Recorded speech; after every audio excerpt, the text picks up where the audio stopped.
దేశమంతా తల తిప్పి తిరిగి చూసేలా 100% స్ట్రైక్ రేట్తో ఘన విజయం సాధించాం. ఎన్డీఏ కూటమి ప్రభుత్వాన్ని నిలబెట్టాం. ఈ రోజు జయకేతనం ఎగరేస్తున్నాం. జై జనసేన, జై జనసేన, జై జై జనసేన, జై.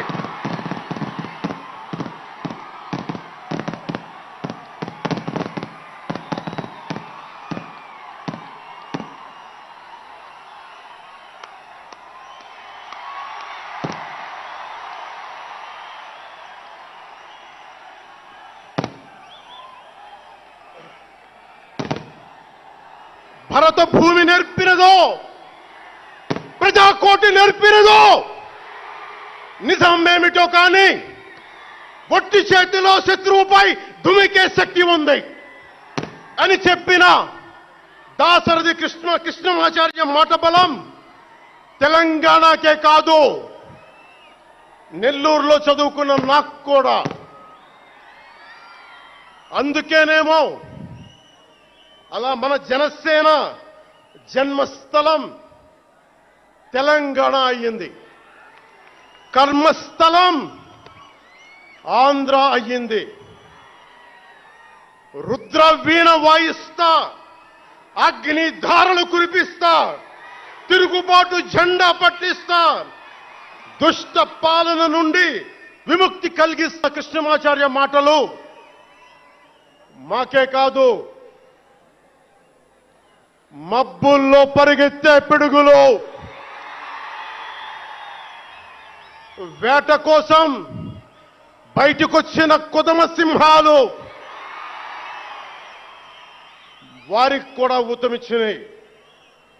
ఊతమివ్వబట్టే 24 ఎన్నికల్లో దాష్టీక ప్రభుత్వాన్ని దించి కూటమి ప్రభుత్వాన్ని, ఎన్డీఏ కూటమి ప్రభుత్వాన్ని గెలిపించారు. అందుకని మీ అందరికీ గుండెల్లోతుల్లో నుంచి ధన్యవాదాలు.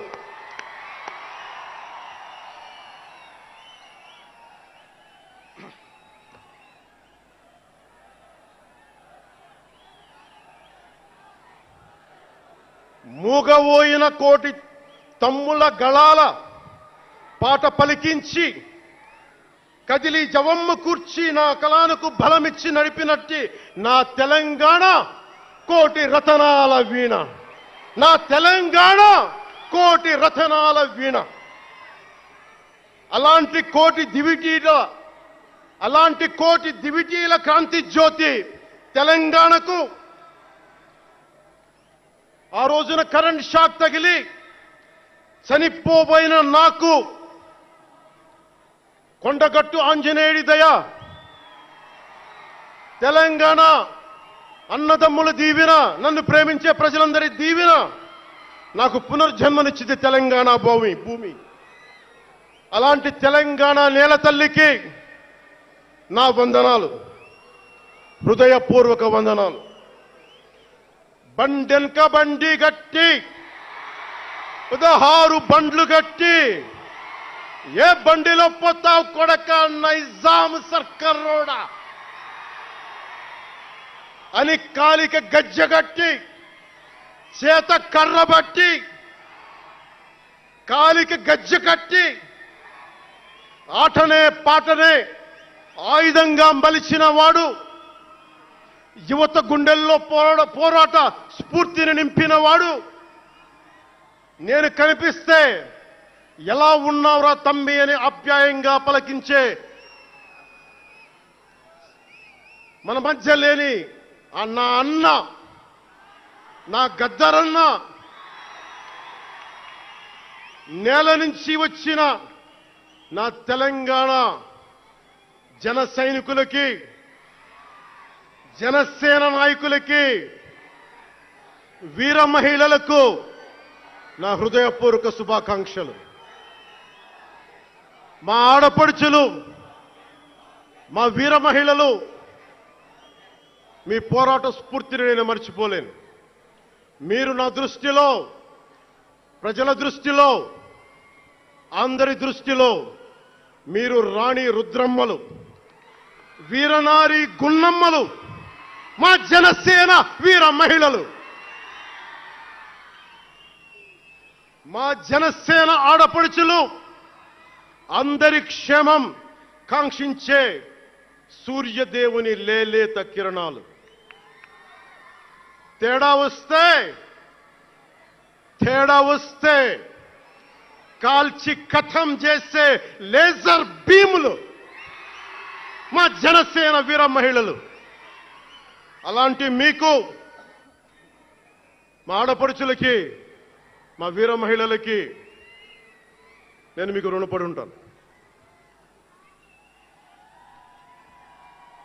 ఈ రోజున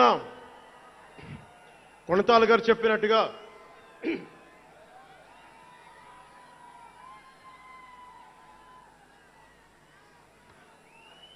సీనియర్ నాయకులు కొణతాల గారు చెప్పినట్టుగా ఈరోజు హోలీ పర్వదినం.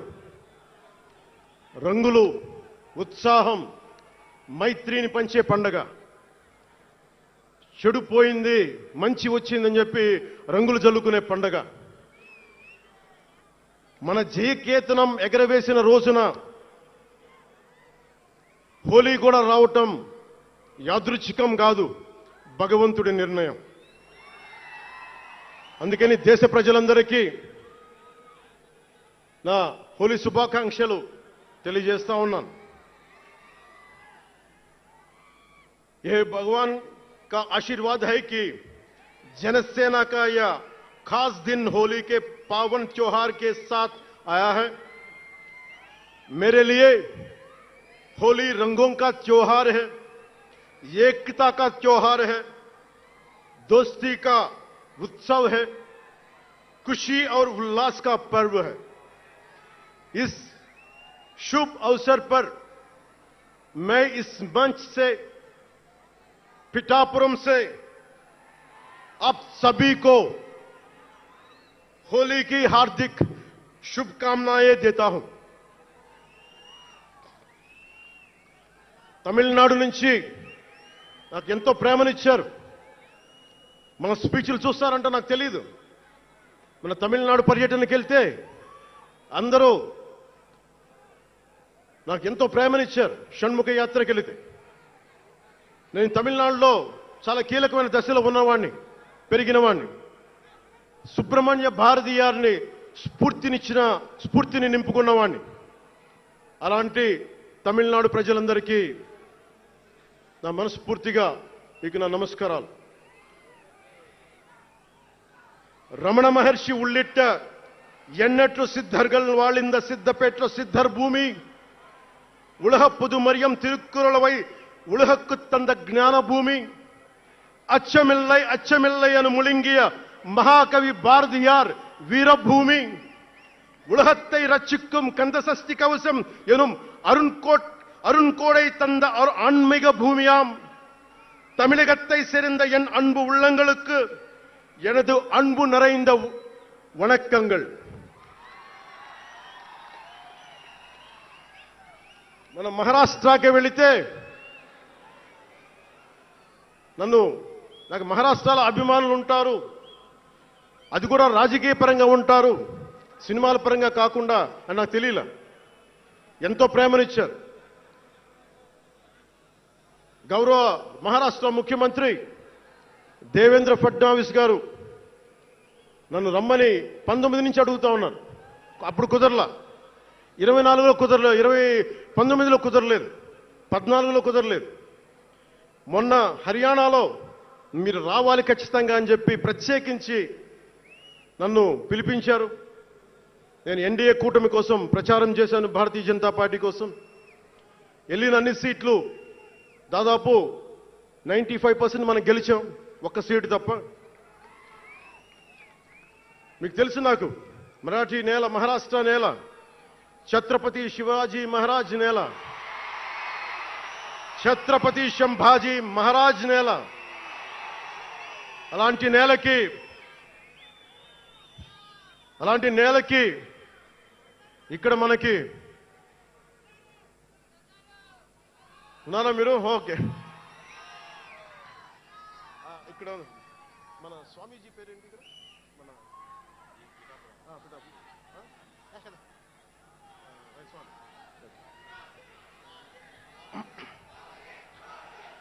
छत्रपती शिवाजी महाराज आणि छत्रपती संभाजी महाराज यांच्या महाराष्ट्र भूमीतून आलोल्य सोलापूर, लातूर, बिल्लारपूर सारख्या जिल्ह्यांतील जनसैनिकांना माझा मनपूर्वक नमस्कार. అలాగే కర్ణాటక నుంచి వచ్చిన అభిమానులకి, ಕರ್ನಾಟಕದಿಂದ ಈ ಹಬ್ಬಕ್ಕೆ ಆಗಮಿಸಿದ ನನ್ನ ಜನ ಸೈನಿಕರಿಗೆ, ನನ್ನನ್ನು ಪ್ರೀತಿಸುವ ಕರ್ನಾಟಕದ ಜನ ಸೈನಿಕರಿಗೆ ಹೃತ್ಪೂರ್ವಕ నమస్కారాలు. చాలా భాషలు అయిపోయినాయి కదా. అది మీకు అర్థమైంది కదా. రెండు భాషలు ఒక్క భాషలా కాదు. భారతదేశానికి కావాల్సింది తమిళనాడుతో సహా we need multiple languages, not just two. We need multiple languages to keep, not just for the integrity of the country, but also to understand each other, to share love with each other. అందుకనే బహుభాష భారతదేశానికి మంచిది. చెప్తామా? భారత్ మాతా కి జై. బోలో భారత్ మాతా కి.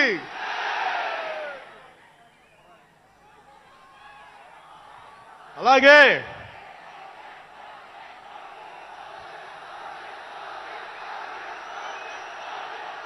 చేద్దాం చాలు. వస్తుంది. ఇందాక స్టేజ్ పైకి వచ్చేటప్పుడు కిందకి వెళ్ళా. మళ్ళీ సభ ముందు చాలు. సినిమాలు ఆపండి చాలు. చాలు ఓజీ చాలు. అంటే మీ అందరికీ నేను సినిమాలు ఎందుకు వద్దని చెప్తానంటే, సినిమాలు తక్కువ చేయడం నా ఉద్దేశం కాదు. మీరు ఓజీ సినిమాకి వెళ్ళి జనసేన జిందాబాద్ అని ఎలా అనకూడదు, ఇక్కడికి వచ్చి సినిమా ఎందుకు అనకూడదంటే, ప్రాణాలు తెగించినారు ఇక్కడ వాళ్ళందరూ, ఇక్కడ జన సైనికులు. ఎందుకు సినిమా మాట్లాడకూడదు అంటే, 450 మంది పైచీలకు జన సైనికులు సినిమాలను కాదు సిద్ధాంతాలు నమ్మి చనిపోయారు. వారి గౌరవం కోసం.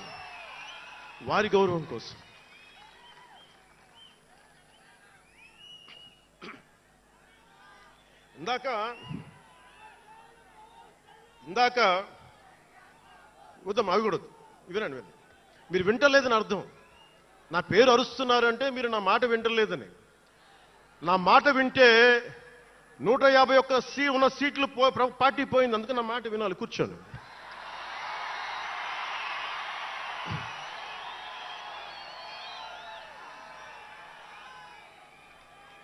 ముందుగా నేను 11 సంవత్సరాల క్రితం పార్టీ పెట్టినప్పుడు, ఈరోజు మీకు డేటాలు చెప్పను, ఎన్డీఏ ప్రభుత్వం గురించి వీటిని చెప్పలేను. నేను మీతోటి 11 సంవత్సరాలు పార్టీని ఎలా నడిపాం, ఏ బేసిస్తో నడిపాం, నా కష్టాలేంటి, నేను పడ్డ ఇబ్బందులేంటి, కొన్ని పంచుకుంటాను. అన్నీ పంచుకుంటే సంవత్సరం కావాలి.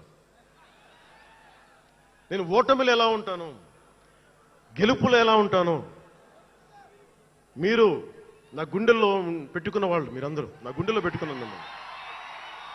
మీకు మించిన కుటుంబం నాకు లేదు. అలాంటి నేను 2014లో ఒక్కడనే కూర్చొని జ్వలిస్తూ మదించిపోతూ, మన ఆలోచనతో మధిస్తూ, ఎలా చెప్పాలి, పెద్ద రాజకీయాల మీద నా చాలా మంది కసరత్తులు చేసిన వాడిని కాదు. 2009లో అప్పుడు రాజకీయ ప్రస్థానం తప్ప. 2003లో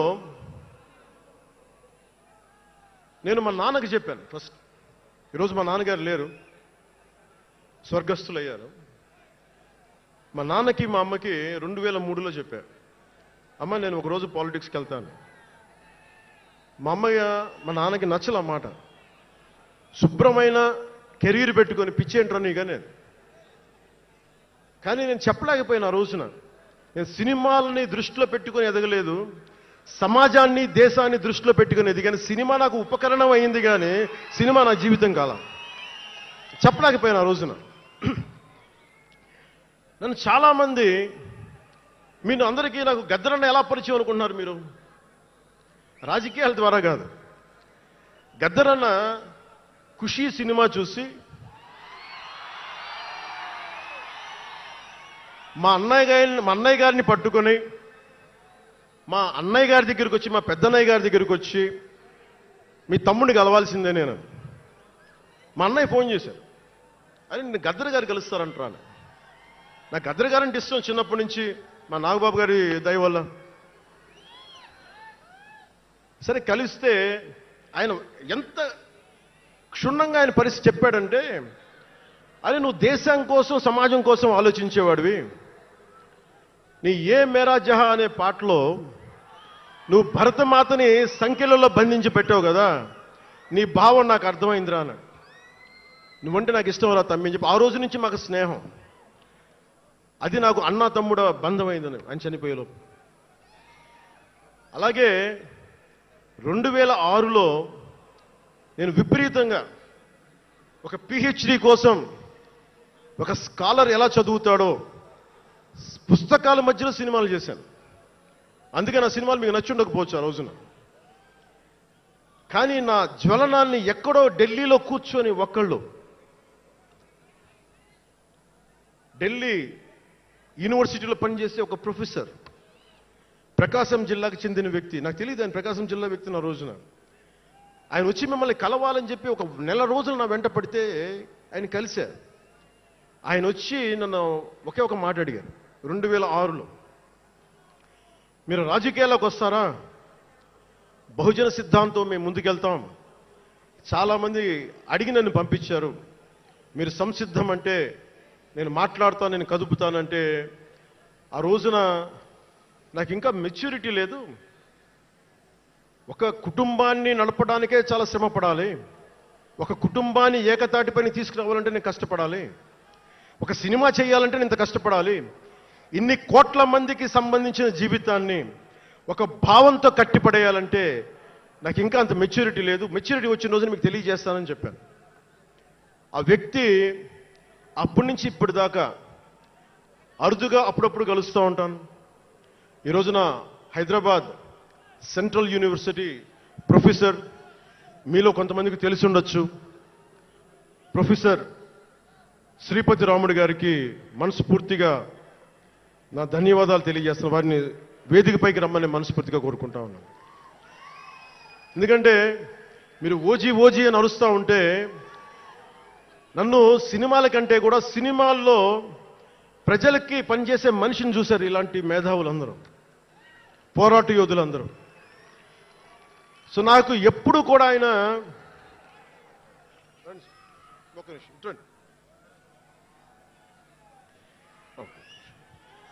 ప్రొఫెసర్ గారు మన జనసేన పార్టీ కాదు, ఆయన ప్రొఫెసరే. బహుజన సిద్ధాంతాల కోసం, అంబేద్కర్ ఆశయాల కోసం, అణగారిన వర్గాల కోసం నిలబడ్డ వ్యక్తి. ఆయన చాలామంది విద్యార్థుల్ని పిహెచ్డీలకి సిద్ధం చేసే వ్యక్తి. మన దగ్గరున్న బేతపూడి విజయ్ కుమార్ గారు కూడా ఆయన శిష్యుడే. ఇలాంటి శిష్యులు ఎంతమంది తయారు చేసి ఆయన జనసేన ఎప్పుడు నాకు అండగా ఉంటారు. ఓడిపోయినా నిలబడ్డా ఎప్పుడైనా సరే నమ్మకం ఏంటంటే మీరు ఉండాలి, మీరు రాణించాలని నిరంతరం తప్పించే శ్రీపతి రాముడు గారికి నేను ఇవ్వగలిగేది ఒకటే, నా గుండెల నుంచి ప్రేమ ఇవ్వగలను.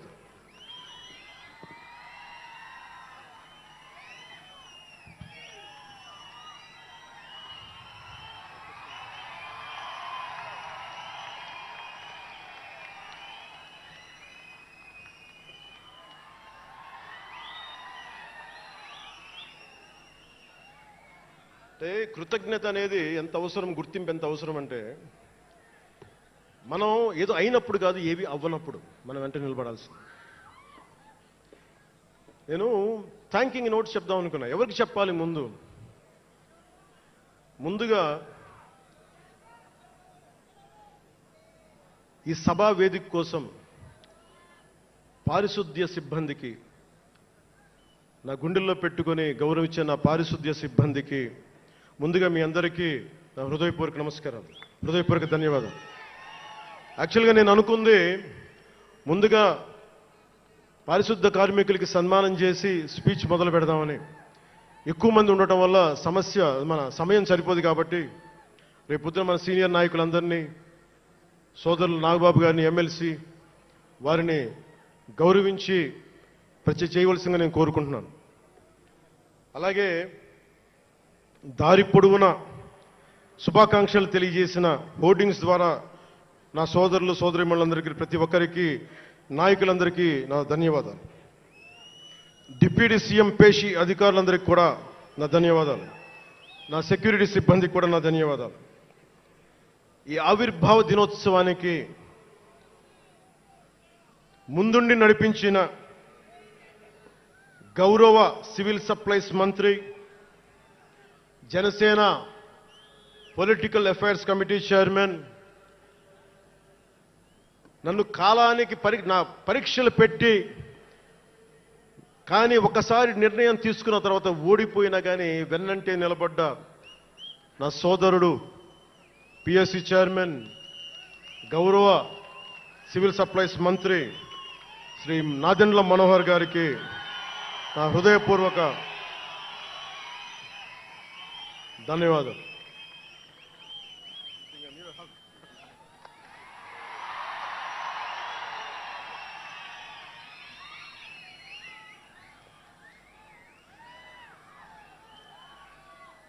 అలాగే 2009 నుండి 10 నుండి ఆయన పాలిటిక్స్లో లేకపోయినా నేనంటే ఇష్టం తోటి ఎప్పుడు నా వెన్నంటే ఉండే హరిప్రసాద్ గారికి ఏం ఆశించాలా, జీతాలు తీసుకోవాలా, జీతభత్యాలు లేవు, ఉన్నంతలోనే అన్నిటికీ పాపాల భైరవుడు ఆయన. పవన్ కళ్యాణ్ ఆ నిర్ణయం తీసుకోలేదంటే ఈయనే ఉంటాడు కారణం అంట. పవన్ కళ్యాణ్ తేలిక మాట నేస్తాడే అందరమాట. పవన్ కళ్యాణ్ కొంచెం ఆలోచన ఉంటుంది కదా, ఎవరికి ఇవ్వాలి, ఎందుకు ఇవ్వకూడదు. కానీ ప్రతిదానికి నేను తీసుకున్న నిర్ణయాలకి ఆయన భరించాడు. అలాంటి అన్నిటినీ భరించి నా వెన్నంటే ఉన్న హరిప్రసాద్ గారికి మనస్ఫూర్తిగా నా ధన్యవాదాలు.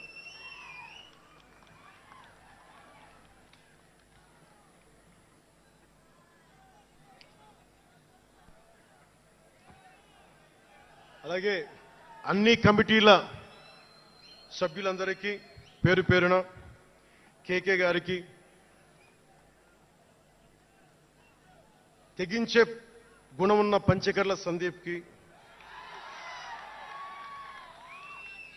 పోరాటం చేసిన నాయకులందరికీ నా ప్రత్యేక ధన్యవాదాలు. సోషల్ మీడియా సిబ్బందికి, స్టేజ్ కల్చరల్ ఆర్టిస్టులందరికీ, ఫుడ్ సప్లైర్స్ అందరికీ, దాతలకి, డాక్టర్స్ టీమ్కి, ప్రతి ఒక్కరికి నా హృదయపూర్వక నమస్కారాలు. ఇందాక ఆ పైన హెలికాప్టర్లో వస్తుంటే చాలామంది ఫోటోగ్రాఫ్స్ కనిపించినాయి. ముఖ్యంగా తెలుగు సినిమా హీరోలు, సూపర్ స్టార్స్ ఫోటోస్, ప్రభాస్ గారిది, మహేష్ బాబు గారిది, జూనియర్ ఎన్టీఆర్ గారిది, అల్లు అర్జున్ గారిది, సాయి ధరమ్ తేజ్ గారి, నందమూరి అభిమానులు, మెగాస్టార్ చిరంజీవి గారి అభిమానులకి,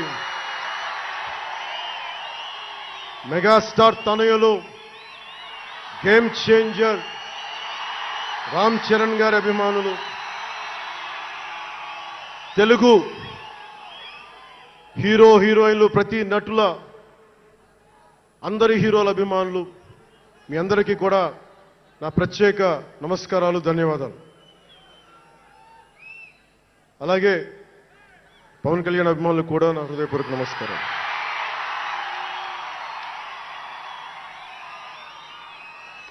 మద్దతు ఇచ్చిన జనసేనతో పాటు ఎన్డీఏ కూటమి పక్షాలైన తెలుగుదేశం, బీజేపీ నాయకులకు, కార్యకర్తలకు నా ప్రత్యేక ధన్యవాదాలు. అసలు మనం ఇంత ఘన విజయం సాధించాం. మనం కలిసి పోరాటం చేశాం. కష్టాలు ఉన్నప్పుడు చెయ్యనందించాం. అది గుర్తుపెట్టుకొని ఈ రోజున డిప్యూటీ ముఖ్యమంత్రి, ఉప ముఖ్యమంత్రిగా కలిసి ఒక వ్యక్తితో బలవంగా ప్రయాణం చేస్తా ఉన్నాను. 4 దశాబ్దాల సుదీర్ఘ అనుభవ రాజకీయ నాయకులు, హైటెక్ సిటీని రూపకల్పన చేసిన దార్శనికుడు, క్లేమోర్ మైన్స్ తోటి పేల్చేస్తే కింద పడితే దులుపుకొని మళ్ళీ రాజకీయాల్లో తిరిగి నెక్స్ట్ డే డ్యూటీలోకి వచ్చిన బలమైన నాయకుడు, శ్రీ గౌరవ ముఖ్యమంత్రి శ్రీ నారా చంద్రబాబు నాయుడు గారికి, వారి తనయులు శ్రీ నారా లోకేష్ గారికి నా హృదయపూర్వక ధన్యవాదాలు, నమస్కారాలు.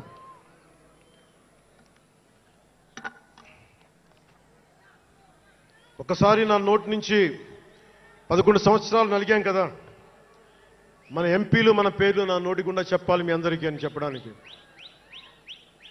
నాదెండ్ల మనోహర్ గారికి, కందుల దుర్గేష్ గారికి, ఎంపీలు తంగెళ్ల ఉదయ్ శ్రీనివాస్ గారికి, వల్లభనేని బాలశౌరి గారికి, కొణిదెల నాగబాబు గారికి, హరిప్రసాద్ గారికి, నిమ్మక జయకృష్ణ గారికి, లోకం మాధవ గారికి, కొనతాల రామకృష్ణ గారికి, పంచకల్ల రమేష్ బాబు గారికి, సుందరపు విజయ్ కుమార్ గారికి, చనిపోయిన వంశీకృష్ణ యాదవ్ గారికి, పంతం నానాజీ గారికి, బత్తుల బలరామకృష్ణ గారికి, శ్రీ దేవివర ప్రసాద్ గారికి, గిడ్డి సత్యనారాయణ గారికి, పులపర్తి ఆంజనేయులు గారికి, బొమ్మిడి నాయకర్ గారికి, బోలిశెట్టి శ్రీనివాస్ గారికి, పొత్సమాత ధర్మరాజు గారికి, చిర్రి బాలరాజు గారికి, మండలి బుద్ధప్రసాద్ గారికి, ఆర్ శ్రీధర్ గారికి, ఆరణి శ్రీనివాసులు గారికి,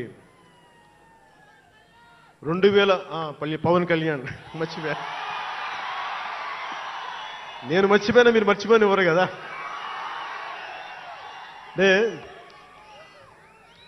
ఇది మన 11వ సంవత్సరం, వారు 11కి అంకితం చేశాం.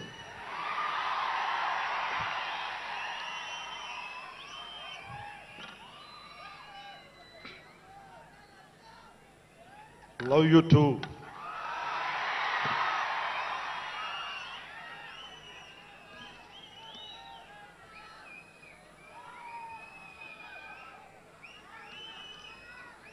అలాగే ఈ సభకి పోలీస్ వ్యవస్థ మీకు తెలుసు, మనం ఎంత నలిగిపోయామో.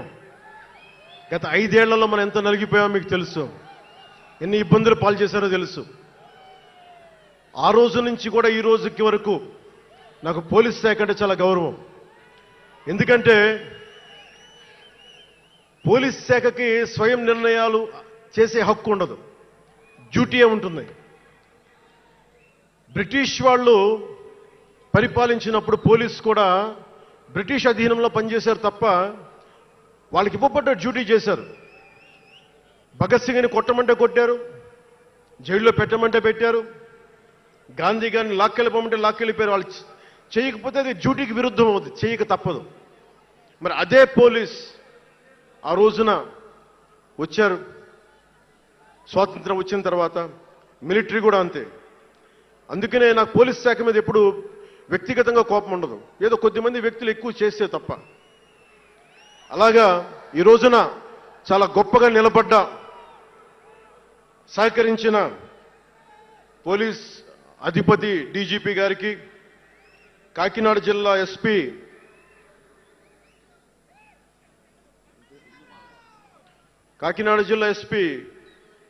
బిందు మాధవ్ గారికి, కలెక్టర్ శ్రీ షణ్మోహన్ గారికి, రెవెన్యూ అధికారులకు, ఇతర పోలీస్ అధికారులకు, మున్సిపల్ అధికారులకు, బందోబస్తు డ్యూటీకి వచ్చి అన్ని జిల్లాల నుంచి వచ్చిన నలిగిపోయి ఎండలో ఉన్న నా కానిస్టేబుల్ సోదరులకు, ప్రతి ఒక్కరికి పేరు పేరున నా హృదయపూర్వక ధన్యవాదాలు, హృదయపూర్వక కృతజ్ఞతలు.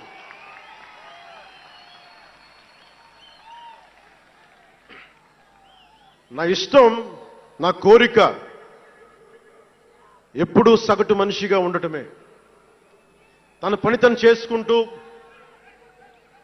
ఉండటం, ఎవరి జోలికి వెళ్లకుండా ఉండటం, బతికేయడం, తన కుటుంబం వరకు జీవితాన్ని కుదించడం, సగటు మధ్య తరగతి మనిషిగా బతకాలనేది నా కోరిక చిన్నప్పటి నుంచి. మా నాన్న కోరిక ఏంటంటే, నేను ఇంటర్ చదువుతున్నప్పుడు, అరే నేను డిగ్రీ చదవలేకపోయి, నువ్వు డిగ్రీ చదివి కనీసం నువ్వు ఎస్ఐగా సెలెక్ట్ అయితే నువ్వు కనీసం డిఎస్పీ కంటే కొంచెం పై ర్యాంక్లో నువ్వు రిటైర్ అవుతారు అని చెప్పాడు మా నాన్న. దురదృష్టవశాత్తు నేను డిగ్రీ చేయలేకపోయా. కానీ నేను అంటే నాకు అంతకుమించి కోరికలు లేవు, అది చెప్పడానికి నా ఉద్దేశం. చాలా చిన్న జీవితాలు మాయి. మా అన్నయ్య గారు ఏదో పొరపాటు యాక్టర్ అయిపోయారు తప్ప నాకు రావాలి నేను ఎప్పుడు అనుకోలే. అదే నెల్లూరులో, అదే ఫతేఖాన్పేటలో చిన్న ఇంట్లో ఇంకొక మామిడి మొక్క ఉంటే బాగుంటుంది అనుకున్న కోరిక తప్ప కోట్లు సంపాదించాలి, పేరు రావాలని ఎప్పుడు ఆశించాల. సో నన్ను ఎలా పెంచారు మా ఇంట్లో అంటే మీరు ఆశ్చర్యపోతారు. మొన్న నా friend Anand Sai TTD board సభ్యుడిగా నియమితులయ్యారు. అతను చెప్తా ఉన్నాను నాకు ఈ మధ్యన, నన్ను ఎలా పెంచారంటే మా ఇంట్లో వాడి అతని ఆనంద్ సాయి మాటల్లో,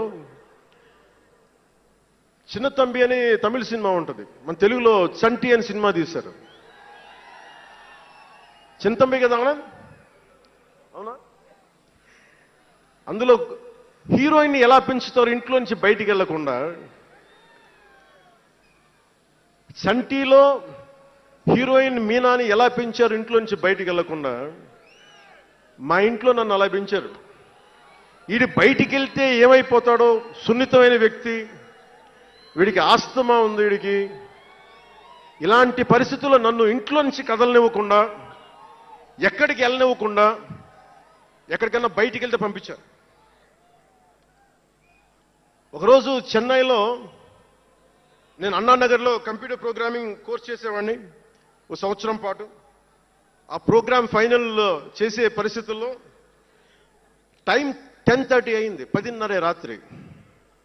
ఇంటికి వెళ్ళడం గంట లేట్ అయింది. అంటే మనం సాయంత్రం 6 గంటలకల్లా వెళ్ళిపోవాలి. ఆ రోజు 10:30కి వెళ్తే చెప్పా పెట్టకుండా, అంటే మన కొంచెం లేట్ అయింది ఎగ్జామ్స్ వల్ల. ఇంటికి వెళ్ళేటప్పటికి ఎలా ఉంది అంటే, ఇంట్లో ఆడపిల్ల వెళ్ళిపోతే ఇల్లు ఎలా ఉంటుందో, 10:30కి నేను ఇంటికి వెళ్తే మా అన్నయ్య షూటింగ్ నుంచి క్యాన్సిల్ చేసుకుని వచ్చేస్తా ఉన్నారు. మా వదిన ఇంట్లో హాల్లో ఉంది, మా నాగబాబు వీధి బయట తిరుగుతూ ఉన్నాడు. మొత్తం అందరూ ఏమైపోయాడు, ఎక్కడికి ఏమైపోయాడని. నేను ఎగ్జామ్ రాసి వస్తున్నాను, బస్సులు దొరకలేదు నాకు, 2 బస్సులు మారి రావాలని చెప్పారు. నాకు కార్లు లేవు ఆ టైంలో. అంటే అలాంటి నన్ను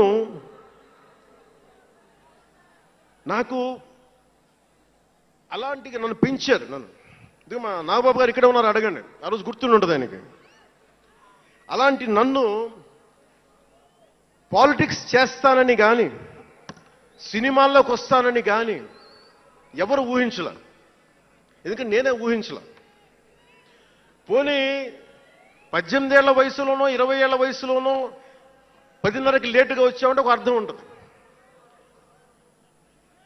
అక్కడమ్మాయి ఇక్కడ అబ్బాయి, గోకులంలో సీత, సుస్వాగతం, తొలి ప్రేమ చేస్తున్న సమయంలో, మేబీ తొలి ప్రేమ ముందు అటో ఇటో, సంగీత్ థియేటర్లో, హైదరాబాద్ సంగీత్ థియేటర్లో క్లింట్ ఈస్ట్వుడ్ నాకు ఇష్టమైన హీరో, అతను సినిమాకి వెళ్ళా. బ్రిడ్జెస్ ఆఫ్ మాడిసన్ కౌంటీ అని ఒక ఇంగ్లీష్ నవల్ ఆధారంగా తీశారు. అది నాకు ఇస్తుంది ఆ నవల్. సో ఎలా తీశారని చెప్పి నేను షూటింగ్ రిలీజ్ కూడా అయిపోయినట్టుంది తొలి ప్రేమ. నేను నా ఫ్రెండ్ ఆనంద్ సాయిని, హరీష్ పాయిని, ఇంకో 2-3తోటి సెకండ్ షోకి వెళ్ళా. సెకండ్ షోకి వెళ్ళి ఇంటికి వస్తే కింద మా నాన్న, ఇంట్లో పైన రూమ్లో పడుకోవాల్సిన మా నాన్న కింద కుర్చీ వేసుకొని, ఓ నీల్ కమల్ చైర్ వేసుకొని నా కోసం వెయిట్ చేస్తా ఉన్నాడు. ఎక్కడికి రా వెళ్ళామని. షూటింగ్ అన్నాడు. షూటింగ్ అన్నాడు, సినిమాకి వెళ్ళానంటే ఆయన ఎట్లా తిట్టాడంటే నన్ను, నేను చాలా తప్పుడు పనులు చేసేస్తున్నట్టుగా, ఏదో బార్లో కూర్చొని తాగేసినట్టుగా. నేను అప్పటికి కొంచెం గుండె ధైర్యం తెచ్చుకొని చెప్పాను, అక్కడ మా నాన్న అంటే భయం, చిన్నప్పుడు చాలా కొట్టేవాడు మా నాన్న మమ్మల్ని. ఆ భయం నన్ను కొట్టింది తక్కువ కానీ మా అన్నయ్యని కొట్టింది ఎక్కువ. సో ఎముడికి మొగుల్లో ప్రసాద్ బాబు ఉంటాడు, చిరంజీవి గారు పక్క వ్యక్తిని కొడితే ఇతను లైన్లోకి వచ్చేస్తాడు, అక్కడ నేను డిసిప్లిన్లోకి వచ్చాను. అట్లాగే వీళ్ళని కొడితే నేను డిసిప్లిన్లోకి వచ్చాను, నాకు ఆయన కొట్టక్కర్లేదు, నేను డిసిప్లిన్గా ఉంటానని. సో నాకు మా నాన్న చూడగానే భయం వేసింది, కొడతాడా గబుక్కున బాగుండదేమో అనుకునేవాడిని. నేను చెప్పాను కొంచెం బలం తెచ్చుకొని, 3 సినిమాలు హిట్లు వచ్చినాయి, 4వ సినిమా రిలీజ్ అయ్యి హిట్ అయింది తొలి ప్రేమ. నాన్న నేను హీరో నన్న సంగతి కూడా మర్చిపోకు, నువ్వు అర్థం చేసుకో అని చెప్పాను. ఇంకా ఎక్కువ తిట్టాడు. అంటే మా నాన్న తిట్లు ఎలా ఉన్నాయంటే చెప్పలేను, కానీ ఈ అర్ధరాత్రి అపరాత్రి తిరుగుళ్ళు ఏంట్రా, ఈ సెకండ్ షోలకి వెళ్ళడం ఏంటి, ఏదో హీరో అయ్యావు అయితే అన్ని లిఫ్ట్ చేసేస్తావా అని తల ఉంచుకొని పైకి వెళ్ళిపోయాడు. అంటే అలాంటి నేను ఇన్ని కోట్ల మందికి సంబంధించిన పాలిటిక్స్ చేయాలంటే భగవంతుడు రాసిన రాత కాకపోతే నేను కోరుకున్నదా కాదు అది. అలాంటి వాతావరణంలో పెరిగిన నేను ఈ సినిమాలు ఏంటో, ఈ పాలిటిక్స్ ఏంటో, పార్టీ పెట్టడం ఏంటో అని అనుకుంటే అంటే ఇందాక ఎందుకు బయటికి వెళ్ళానంటే ఇవన్నీ ఆలోచిస్తున్నా. ఇదంతా భగవంతుడు మాయ తప్ప నాది కాదు నాకు తెలుసు. అలాంటి జీవితానికి దారి ఏర్పరిచింది, ప్రజా సమస్యలపై నిలబడేలా చేసింది, పార్టీ పెట్టనిచ్చింది నాలోని భావ తీవ్రత. పార్టీ పెట్టనిచ్చింది భావ తీవ్రత. పుస్తక పఠనం, డబ్బులు సంపాదించాక ఖర్చు పెట్టనంటే ఎలా కుదరదో, వద్దనుకున్న ఏదోలా ఖర్చు అయిపోతాయి. అలాగా కొంత జ్ఞానం వచ్చాక, కొంత చదివాక, కొంత చెయ్యగలిగే సత్తా ఉన్నాక నేను ఊరికనే కూర్చుంటాను, నేను ఏమి చెయ్యనంటే జీవితం అలా ఉండనివ్వదు. అలాంటి నన్ను ఏదో సాటర్డే సండే షూటింగ్ ప్రాక్టీస్కి వెళ్ళి మెడ్రాస్ రైఫిల్ క్లబ్లో, మార్నింగ్ లయోలా కాలేజీలో జాగింగ్ చేసుకొని, ఇంటికి వచ్చి పుస్తకాలు చదువుకొని, మా వదినకి ఏదైనా అవసరమైతే పనులు చేసి పెట్టి, ఇలాంటి నేను సగటు మనిషి, మధ్యతరగతి మనిషి, అంతకుమించి వేరే పట్ల. పనగల్ పార్క్ వెళ్ళి కూరగాయలు తీసుకురావడం, వంకాయ ఎంత, తక్కాలి ఎంత, అంటే మన ఉల్లిపాయలు వంకాయలు ఎంత అని ఇట్లాంటివి తీసుకొచ్చేవాడిని. నెల్లూరులో పెద్ద బజారు వచ్చి, మన పెద్ద బజారు చిన్న బజార్కి వెళ్ళి ఇంటికి కావాల్సిన సామాన్లు తీసుకొచ్చేవాడిని. నాకు అంతకుమించి జీవితాన్ని కోరుకోలేదు నేను. అలాంటిది నేను యాక్టర్ అయ్యాను, ఈ రోజున పొలిటికల్ లీడర్ అయ్యాను, దేశమంతా గుర్తించే అయ్యానంటే ఇది ఏది కూడా నేను కోరుకుంది కాదు, నాకు ఇవ్వబడింది. అందుకే నేను కర్మే చేస్తాను, నేను ఫలితం ఆశించను.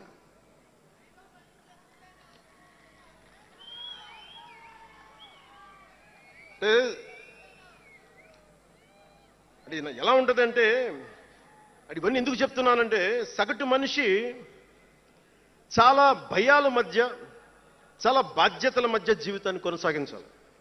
ఒక మాట అంటే ఎక్కువ, ఒక మాట అంటే తక్కువ, చాలా సన్నని గీతల మధ్య బతకాలి. ఒకలాగా చెప్పాలంటే అరిటాకు లాంటి జీవితం. అరిటాకు ఉంది కదా అని జీవితం వడ్డించిన విస్తరు అవ్వదు, చిన్నపాటి ముళ్ళు తగిలినా మొత్తానికి చిరుగుపోతుంది. అలాంటి కోట్లాది సగటు మనుషుల ప్రభావితం చేసే సినిమా కానీ, కోట్లాది మందిని ప్రభావితం చేసే రాజకీయాలు కానీ నాకు చాలా బాధ్యతనిచ్చాయి. సినిమాలో ఎంత చెప్తే మంచిది, ఎంత చెప్తే మంచిది కాదు అని ఆలోచించి చేసేవాడిని. ఒక దేశభక్తి పాట పెడితే మంచిదా, ఒక క్లబ్ డాన్స్ పెడితే మంచిదా, ఈ రెండు ఆలోచించి దేశభక్తికి వెళ్ళాను నేను.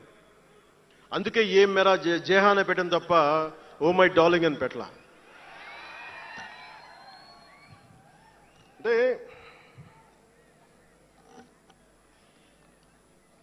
ఎందుకు నేను ఆలోచిస్తానంటే, మనిషి మనెవరం శాశ్వతం కాదు.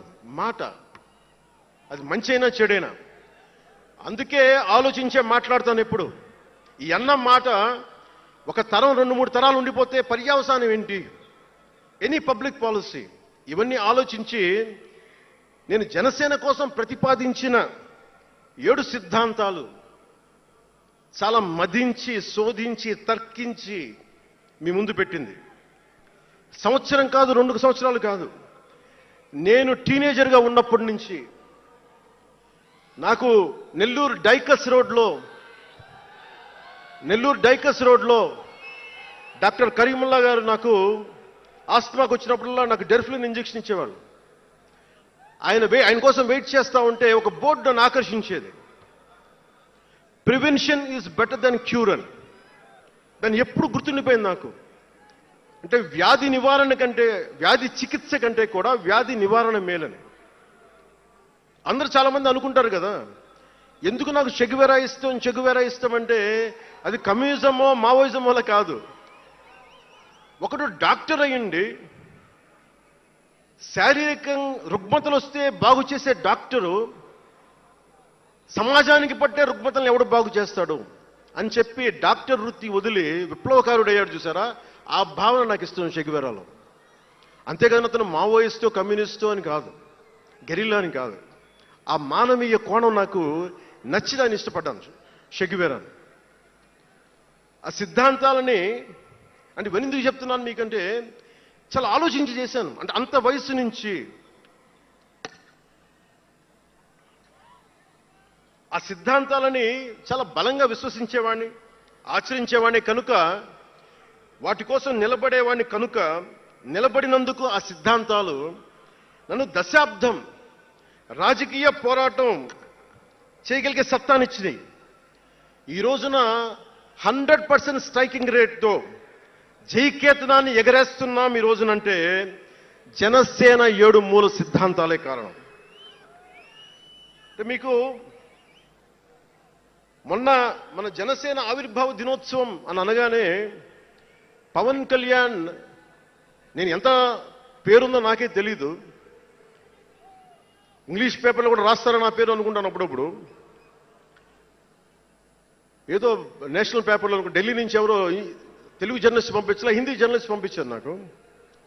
Pawan Kalyan changes his ideology left right and centre అని. అంటే వీడి అవసరాలకి ఎలా పడితే అలా మార్చేస్తాడని నాకు అనిపించింది. అలా ఎలా పడితే అలా మార్చేసేవాడు 11 సంవత్సరాలు పార్టీని నడపగలడా? 7 సినిమాలతోటి సూపర్ స్టార్డమ్ రాగలదా? నేను వద్దనుకున్నా ఓజీ అని అంటూ ఉంటారు, అవన్నీ వస్తాయా? 2007లో నేను కామన్మెన్ ప్రొటెక్షన్ ఫోర్స్ పెట్టినప్పుడు చాలామంది నాకు ఇష్టమైన నాయకులు, ప్రభావితం చేసిన నాయకులు, ఒకరితో ఒకరికి సంబంధం లేదు. ఒకళ్ళు నారాయణ గురు అయితే ఇంకొకళ్ళు చెగువెరా, ఒకళ్ళు జయప్రకాష్ నారాయణ అయితే ఇంకొకళ్ళు లోకమాన్య బాలగంగాధర్ తిలక్, ఒకళ్ళు మదర్ తెరీసా అయితే ఇంకో వైపున భగత్ సింగ్. ఆ రోజు నన్ను అందరూ అన్నారు, నీకేంటి ఇంత పిచ్చి ఏంటి, నీకు కన్ఫ్యూజ్డ్ ఐడియాలజీ నీది అంటే నేను రోజు చెప్పలేకపోయాను అందరికీ. పవన్ కళ్యాణ్ ఐడియాలజీ ఏంటంటే ఇంత భిన్నమైన వ్యక్తుల్లో ఏకత్వం చూడగలగడం పవన్ కళ్యాణ్ ఐడియాలజీ. ఆ ఏకత్వాన్ని చూడగలిగాం కాబట్టి ఆ 7 సిద్ధాంతాలు వచ్చినాయి. నాకు ఒక్కొక్కరిలో నాకు నచ్చిన అంశాన్ని తీసుకొని నాకు వ్యక్తిగతంగా బలం ఇవ్వడం చూశాను. అది నా మీద ఎంత ప్రభావితం చూపించింది, అది ఎంత సక్సెస్ ఇచ్చిందో కూడా నాకు తెలుసు. అంటే నేను అందరిలాగా నేను కాలేజీలకి యూనివర్సిటీలకి వెళ్ళా, డాక్టరేట్ లేకుండా పోవచ్చు, యూనివర్సిటీస్కి వెళ్ళి ఉండకపోవచ్చు, కానీ జ్ఞానాన్ని సముపార్జించటం నా చిన్నప్పటి నుంచి ఈ క్షణం దాకా నేను ఎప్పుడూ ఆపలా, ఎప్పుడు నేర్చుకుంటానే ఉన్నాను. అంటే చిన్నప్పుడు ఇలస్ట్రేటెడ్ వీక్లీలు, ఫ్రంట్ లైన్ మ్యాగజైన్లు, న్యూస్ పేపర్లు, సోవియట్ భూమి పత్రికలు, చరిత్ర, సంస్కృతి పుస్తకాలు, సాహిత్యం, ఫిలాసఫీ, ఫారిన్ అఫైర్స్ ఇవేమి చదవటం ఆపలా ఇప్పటిదాకా. అవన్నీ సామాజిక, చారిత్రక, రాజకీయ అంశాల మీద అవగాహన లేకుండా ఎందుకు పార్టీ పెడతాం? దేశ విభజన, కలోనియల్ చరిత్ర, తిరుగుబాట్లు, చిట్టాగాంగ్, విప్లవ వీరులు, తాకట్టులో భారతదేశం, యాడమ్ స్మిత్లు, మాల్థూసియన్ థీరీలు చదవకుండా, అర్థం చేసుకోకుండా పార్టీ పెట్టేస్తామా? అంటే ఇవన్నీ ఇంత అవగాహన, ఇంత సామాజిక పరిజ్ఞానం సినిమాలు చేసుకునే వాడికి ఎలా ఉంటుంది అవగాహన అని? అదే కదా. అంటే దానికోసం ఎలా పుట్టాలండి? ప్రత్యేకంగా తెల్లగడ్డం వేసుకుని పుట్టాలా అండి? ఆకాశంలోకి చూస్తా తెల్లగడ్డం వేసుకొని సామాన్యుడికి అర్థం కాని లిటరరీ టర్మ్స్ తోటి మాటల్ని మాట్లాడాలా? పోనీ పార్టీ పెట్టాలి అంటే నాన్న ముఖ్యమంత్రి అయి ఉండాలా? మావయ్య కేంద్ర మంత్రి అయి ఉండాలా? బాబాయిని చంపించి ఉండాలా అని ఎక్కడ రాసిలేదు కదా. అంటే దశాబ్దం పాటు ఒంటరిగా పార్టీని మొయ్యాలి అంటే ఎన్ని తిట్లు, ఎన్ని అవమానాలు భరించాలి, ఎంత నలిగుండాలి, ఎంత జ్వలించుకుపోవాలి, ఎన్ని పోగొట్టుకోవాలి. వ్యక్తిగత జీవితం నుంచి నా ఆరోగ్యం దాకా అన్ని పోగొట్టుకుంటానే వచ్చాను. దానికి ఈ జయకేతనం నాకు ఆనందాన్ని ఇచ్చింది.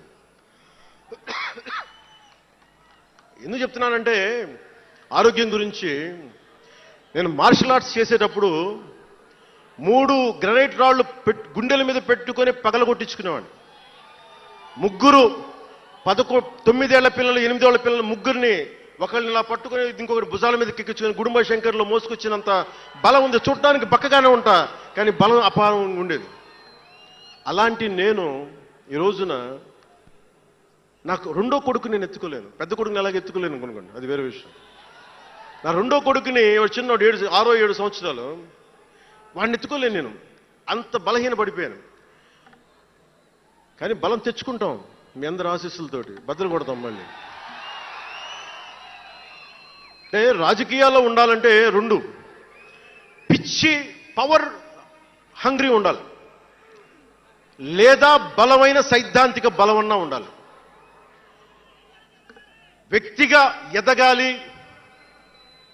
పదవే ముఖ్యం, అధికారమే ముఖ్యం.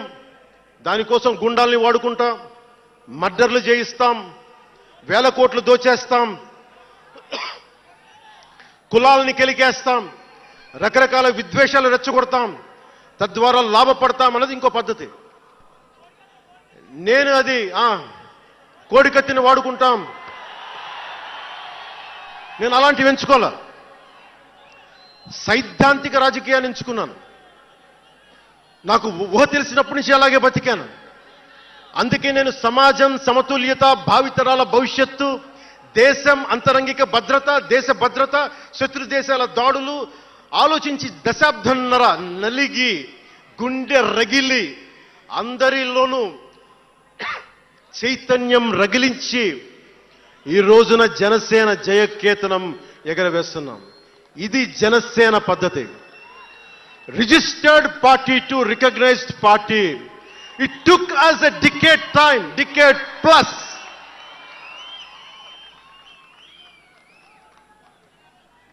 అంటే నువ్వు ఎలా మార్చేసుకుంటావంటారు. నువ్వు అలా పడితే ఎలా మార్చేసుకుంటావని మాట్లాడతారు. అరే ఒక మనం ప్రార్థించే నదే గంగమ్మ అవ్వచ్చు, కృష్ణమ్మ అవ్వచ్చు, దేవత అవుతుంది, పడవలకి రస్తా అవుతుంది, పంట కాలువలకి పొలాల్లోకి దూరే పంట కాలువ అవుతుంది. మార్పు అనేక రకాలుగా ఉంటుంది. ఇక్కడ నువ్వు గంగని నదిగా చేశావు, ఇక్కడ నువ్వు స్నానం చేయకూడదంటే కుదరదు. చాలా విభిన్నంగా చూడాలి. నేను మార్పు కోసం వచ్చిన వాడిని, ఓట్ల కోసం వచ్చిన వాడిని కాదు. అంటే ఇన్ని మాట్లాడే ఈ ఇంగ్లీష్ పేపర్ వాళ్ళకి I want to give you an example. Who said Pawan Kalyan changes from left, right and center? Let me tell you this. One example from one of your journalist brotherhood, from your journalist brethren, Sri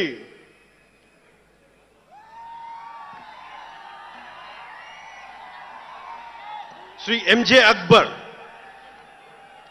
He wrote a book called Riot After Riot.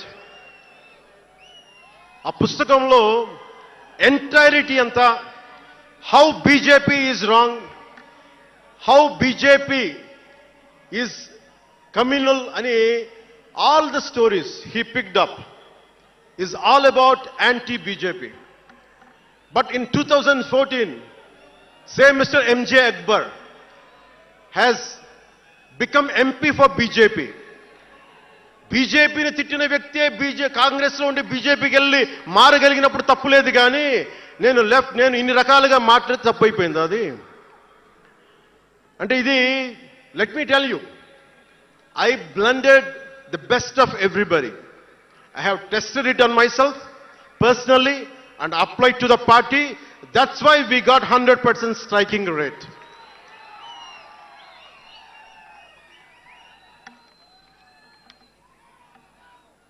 నేను ఎలాంటి కాలంలో పెరిగానంటే భావోద్వేగాలు లేకుండా, జీవిత బరువులు మోయకుండా, కించిత్తు భావుకత లేకుండా, బాధ్యతగా నడవకుండా ఉంటే ఇంత దూరం రాగలమా? జీవితంలో నిన్న కాగితాళంగా ఎలా జరిగిపోతాయి? అంత ఫ్లూక్ అండి అంటే 21 సీట్లతో 100% వచ్చేస్తామా? 151 సీట్లు ఉన్న ఆ పార్టీని 11 సీట్లకి రానివ్వగలమా? ఎంత పోరాటం చేశాం మనం, ఎంత నలిగాం. వైజాగ్లో మన ఎమ్మెల్యేలు ఎంతమందిని జైల్లో పెట్టారు, ఎంత భయభ్రాంతులను చేశారు. బయటికి వస్తే ఆ రోజున అందరూ అడిగారు, మీరు వెంటనే ప్రధానమంత్రి గారికి చెప్పండి, ఫోన్ చేయండి, మీకు తెలుసు కదా అంటే నేను ఒకటే అన్నా, ప్రజల్ని కాపాడటానికి వచ్చాను నేను, నన్ను కాపాడమని ఎవరిని నేను అడగను, ప్రధానమంత్రి గారైనా సరే.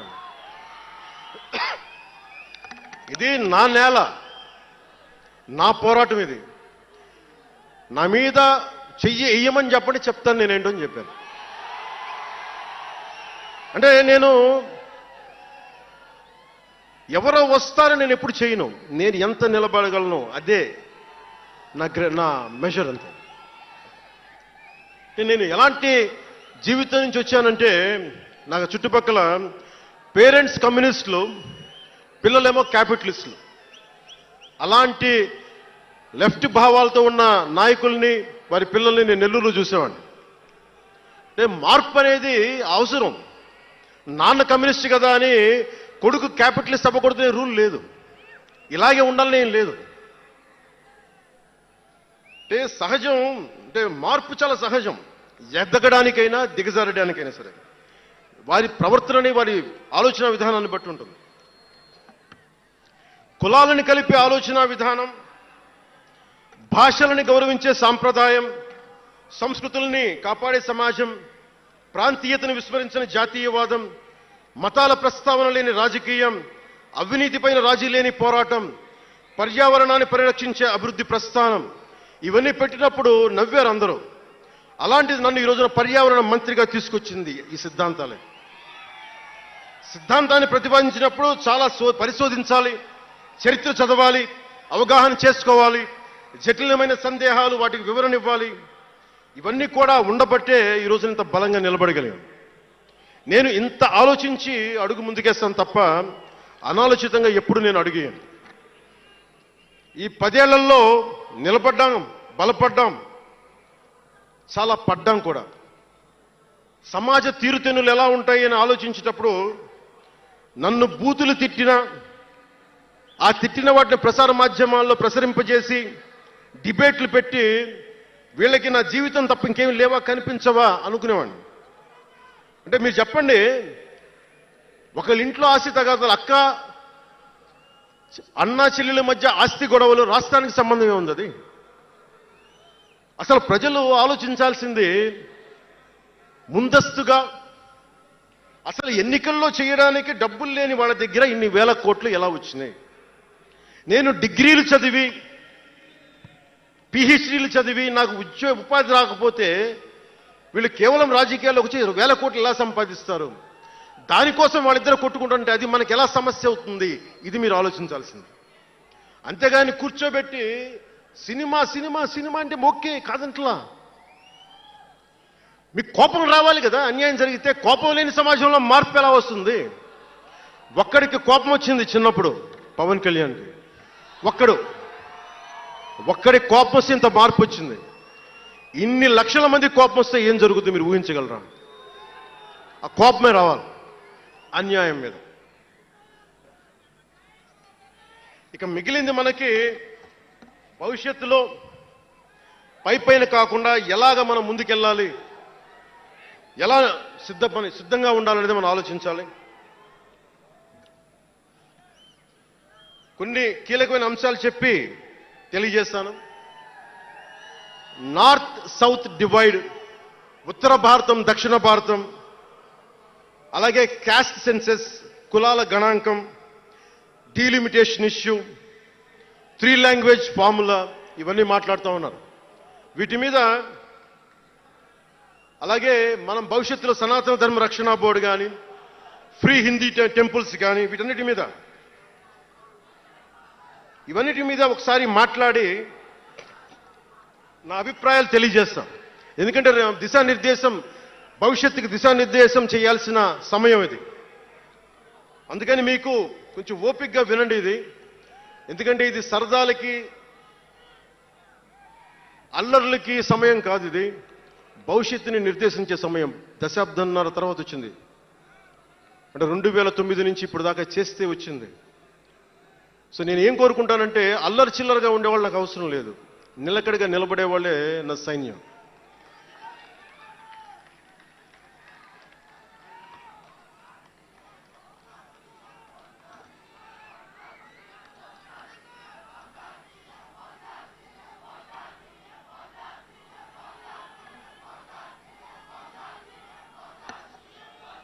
నేను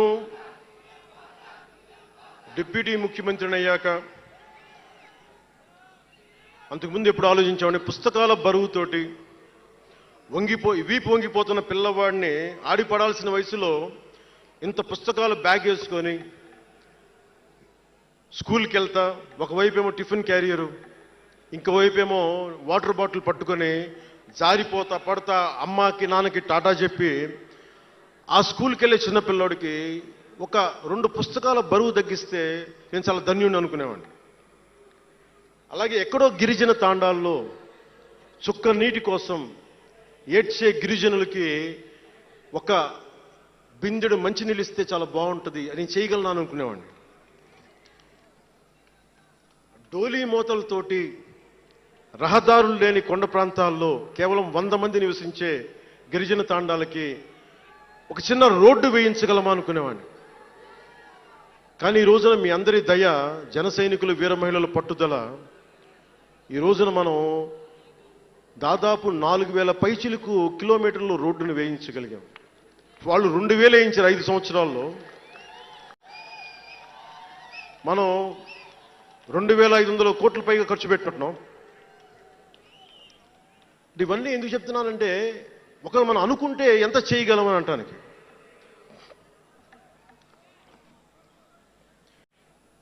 సమస్యలు ఏమున్నాయి మన దేశంలో ఇప్పుడంటే, ముఖ్యంగా పార్టీలో వేదిక పైన ఉన్న నాయకులకి, జన సైనికులకి, మీ అందరికీ కూడా ఇది చాలా కీలకమైన సమయం. 2047 విజన్ అని మాట్లాడుతున్నారు గౌరవ ముఖ్యమంత్రి గారు. 2047 ప్రధానమంత్రి గారు మాట్లాడుతున్నారు. వికసిత్ భారత్, స్వర్ణ ఆంధ్రప్రదేశ్, $2 ట్రిలియన్ ఎకానమీ, భారతదేశం ప్రపంచంలోనే 3వ ఆర్థికంగా బలంగా ఉండే దేశం అవ్వాలని ఆలోచిస్తూ ఉన్నాం. ఇంత బలమైన దేశం కావాలి అంటే బలమైన ప్రజలు ఉండాలి, బలమైన నాయకత్వం ఉండాలి. నేను ఎందుకు ఇంత తపన పడతాను మీ అందరి కోసం అంటే, నాకు ఈజీగా వెళ్ళిపోయే వ్యక్తులు అవసరం లేదు, నాకు గోల చేసే వ్యక్తులు అవసరం లేదు. దేశం కోసం నిలబడే యువత కావాలి నాకు, చీల్చి చెండాడే యువత కావాలి నాకు, దేశం కోసం.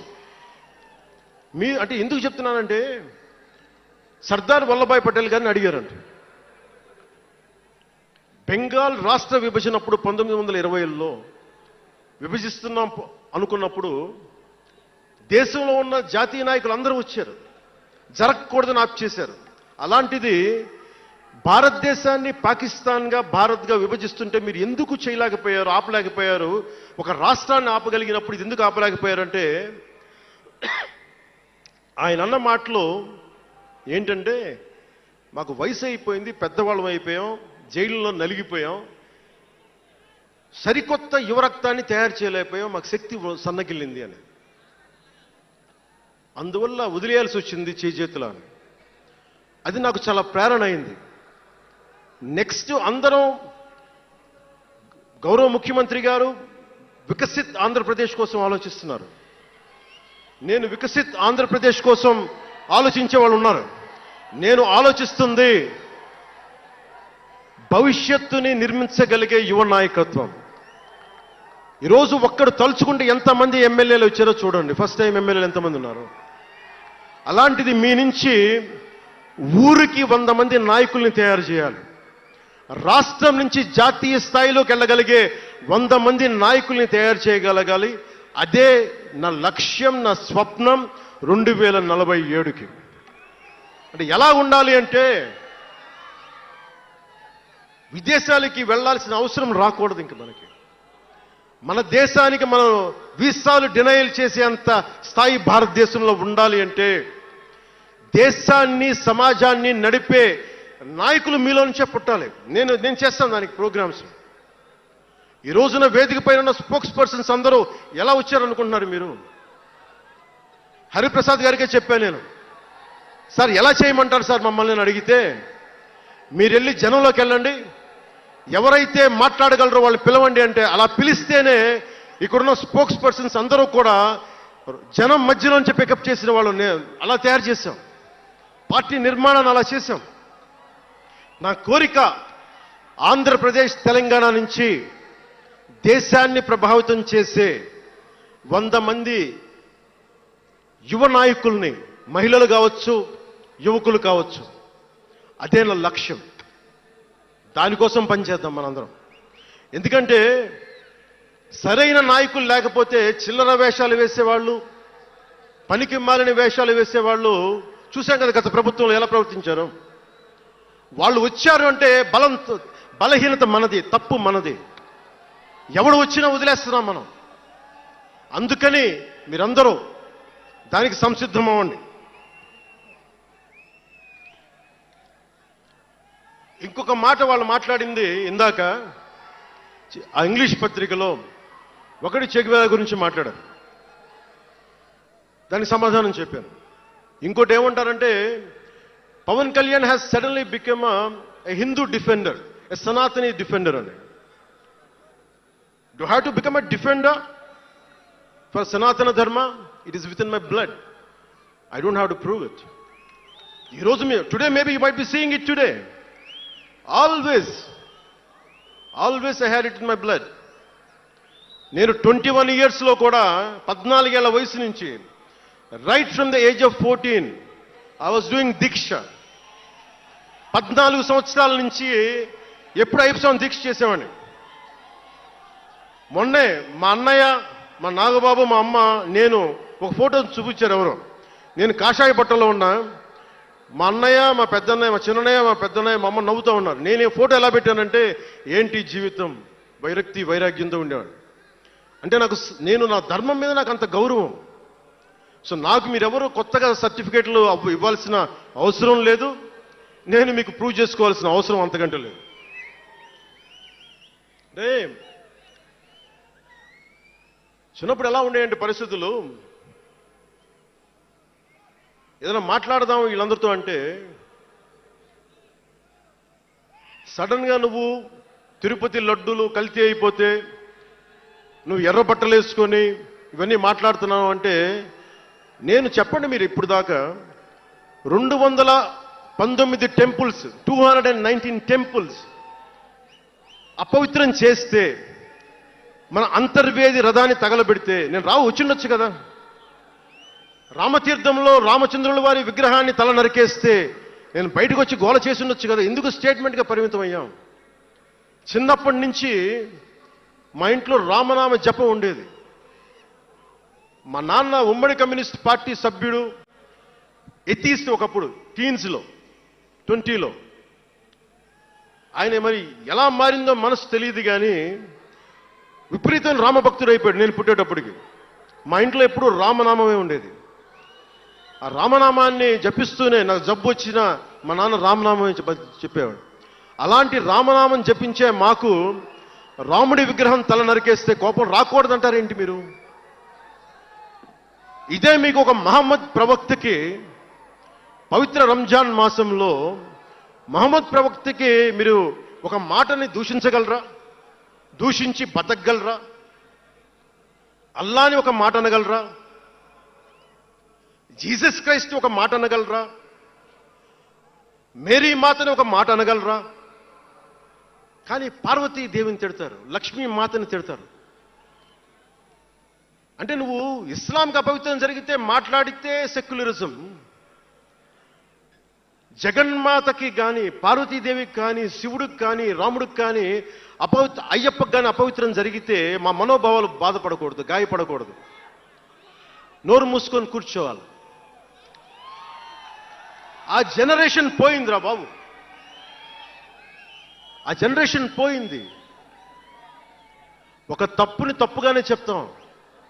ఒక హిందువు ఒక ముస్లిం పట్ల తప్పు చేస్తే తప్పనే చెప్తాం. ఓల్డ్ సిటీలో ఉండే ఒక నాయకుడు 15 నిమిషాలు కళ్ళు మూసుకోండి, పోలీసుల్ని మేము హిందువులకి ఏంటో మేము చూపిస్తామంటే అది తప్పు పట్టకూడదంటే ఎట్లా? అది మతోన్మాదమా? ఏం మాట్లాడుతున్నారు మీరు? బతుకమ్మ బతుకమ్మ బతుకమ్మ అని చెప్పి బతుకమ్మ పాటని మీరు వెటకారం చేసి ఓల్డ్ సిటీ నాయకుడు మాట్లాడితే దాన్ని డిఫెండ్ చేసుకోవటం హిందూ అహంకారం అంటే నేను ఏం చెప్పండి? నేను అంటే అల్లాహకు ఒక న్యాయం, మహమ్మద్కి ఒక న్యాయం, అమ్మవారికి ఇంకో న్యాయమా? అలా కుదరదు బాబు. ఈ ధర్మం అందరికీ సమాన అవకాశం ఇచ్చింది. సనాతన ధర్మం ఉండబట్టే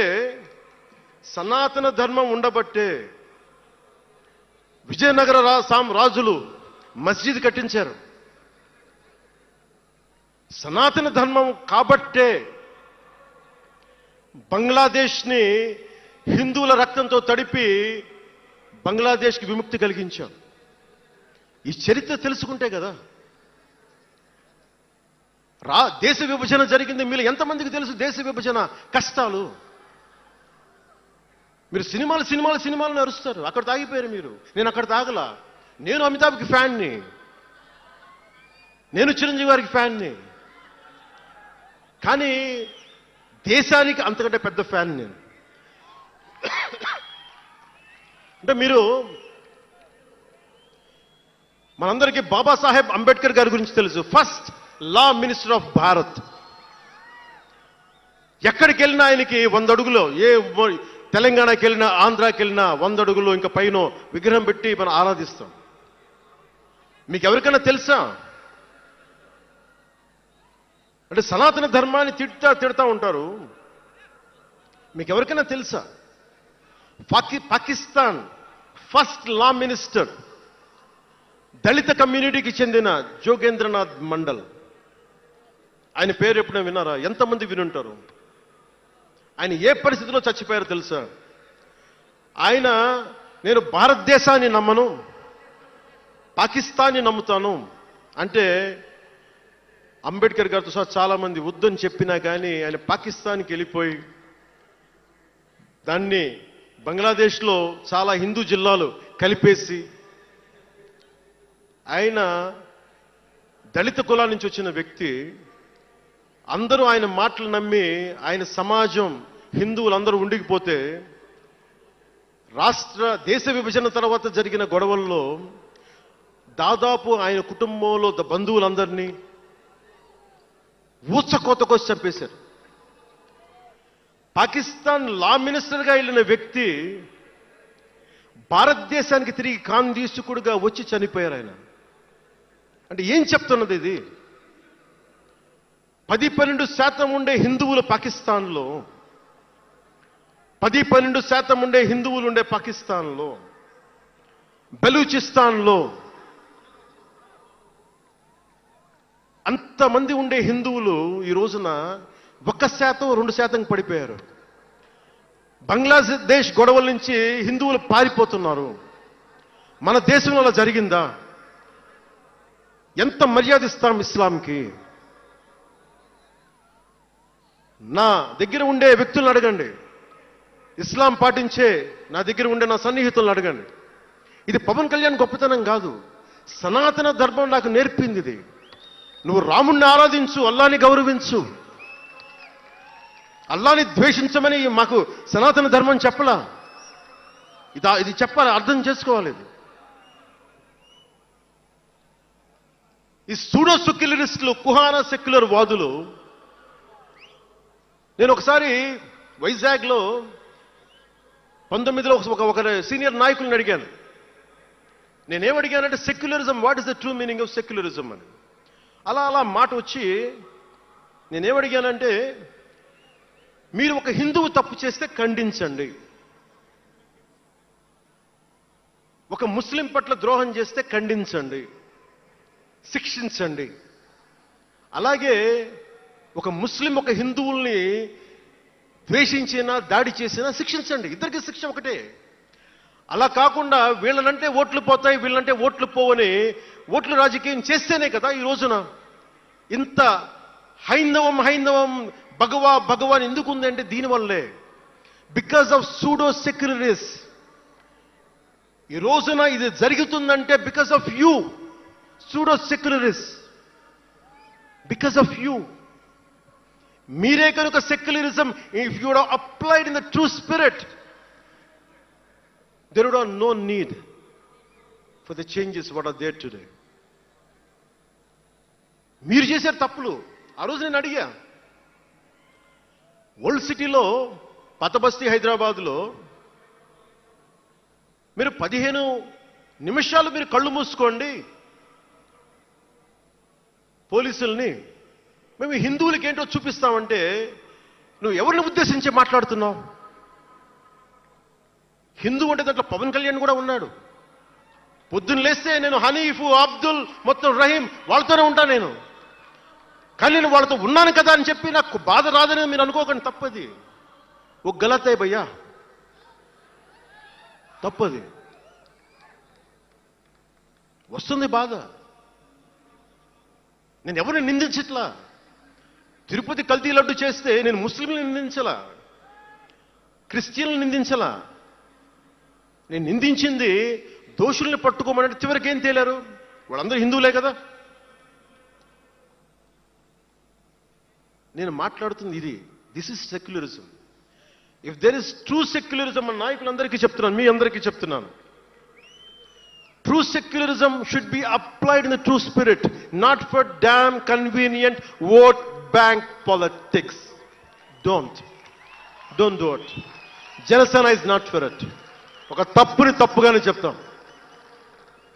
అంటే నేను ఎందుకు చెప్తున్నాను మీకు మాట అంటే, నారాజు గాకురమ్మ అన్నయ్య, నజీరు అన్నయ్య, ముద్దుల కన్నయ్య, మన రోజు మనకుంది మన్నయ్య అన్నామంటే డ్యాన్సులు చేశా మీ సరదా కోసం.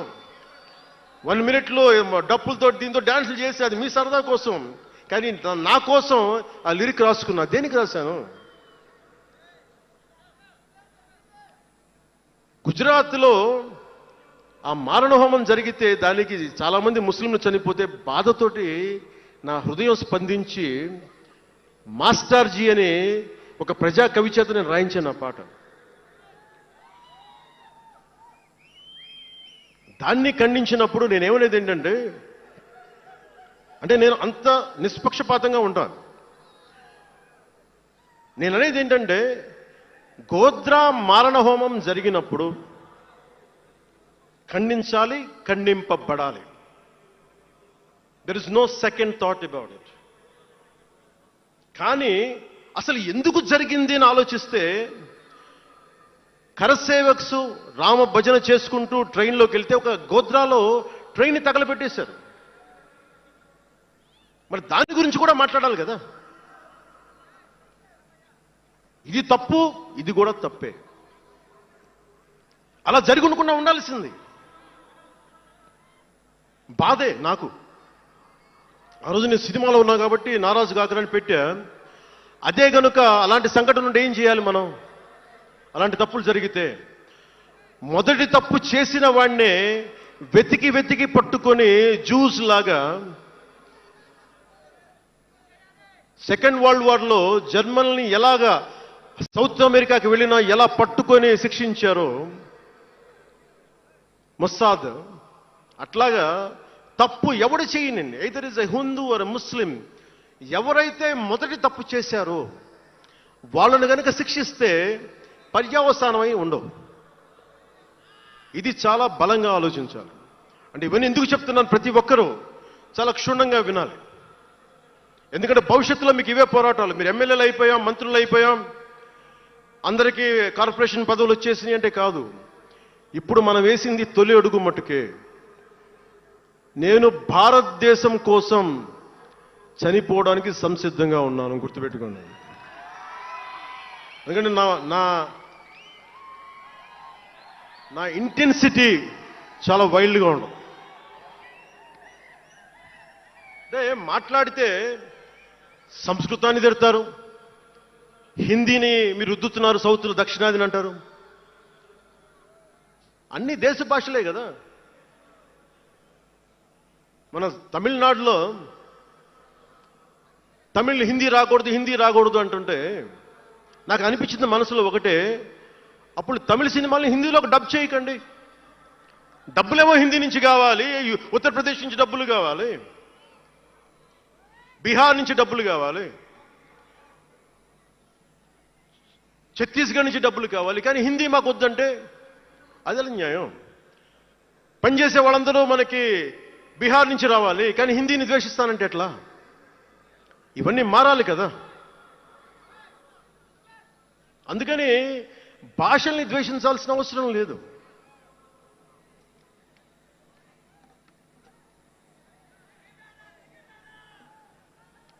అంటే మనం ముఖ్యంగా హిందువులందరికీ నేను చెప్తా ఉన్నాను, మీరు ముస్లింలను చూసి మీరు నేర్చుకోండి. పవిత్ర రంజాన్ మాసంలో ఉపవాస దీక్ష వహిస్తున్న నా ముస్లిం సోదరులందరికీ నా హృదయపూర్వక రంజాన్ శుభాకాంక్షలు.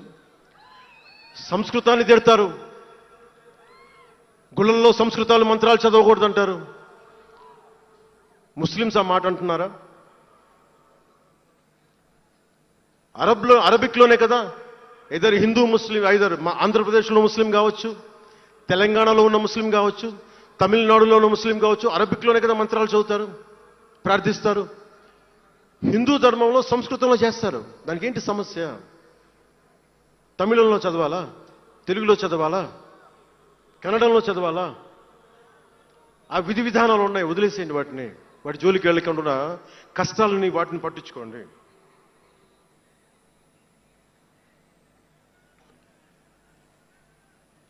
మాట్లాడితే భారతదేశాన్ని ఉత్తరం దక్షిణం అంటూ ఉంటారు.